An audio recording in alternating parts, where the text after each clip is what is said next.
They were good enough last year, but a reminder, this is not the same team. LSU in that game had 3 players score at least 20 points in the championship game, and all 3 of those players are not on this team. Jasmine Carson had 22 points in the game, 21 in the first half. Alexis Morris had 21 points, 15 of those in the fourth quarter alone, and LaDasia Williams had 20 points. It was just her second 20-point game of the entire season. And what doomed Iowa in that game, we were there, was 3-point shooting from LSU and foul trouble. When you think about this matchup and all the characters that are involved this year, what's the outlook?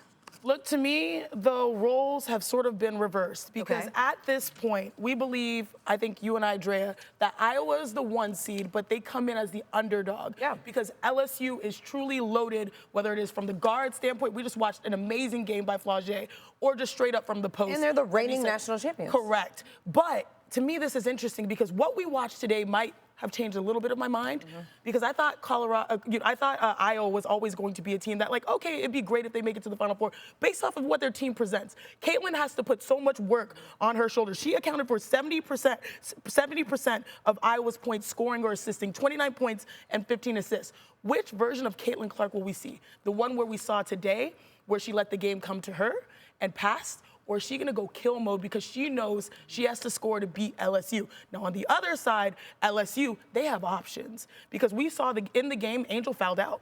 But Anissa Marr was able to come in and step in. Sure. You know, Haley Van Lith has not necessarily performed to her level, but then we have flau'jae's growth, and the word you used is maturity. Yeah. So different storylines and different growth from both sides. Yeah, when I look at just the 2 performances today, not taking anything else into consideration, Iowa got everything they needed to have success.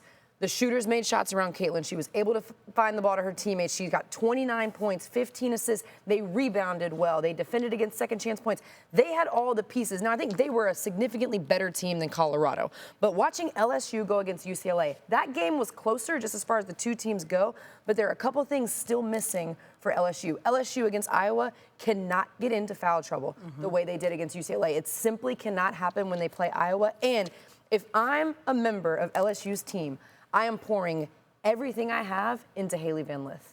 I'm pouring everything I have into her to remind her that she scored 26 points against Tennessee, to remind her that her jump shot is a pure jump shot. Because if I'm Iowa, I'm going junk defense, and I'm challenging Haley Van Lith to make shots. So if I'm on LSU's side, you're pouring everything you can into Haley. We saw that today from Iowa. They ran that zone defense. I think they're going to unload that versus LSU, and then Haley will have to be their #1 zone buster. Yeah. Just maybe a little bit appetizing. LSU hit the century mark in that national championship. It was the first time a team had ever done that. Both of these teams are #1 and 2 in scoring, and they're scoring more points than they were last year.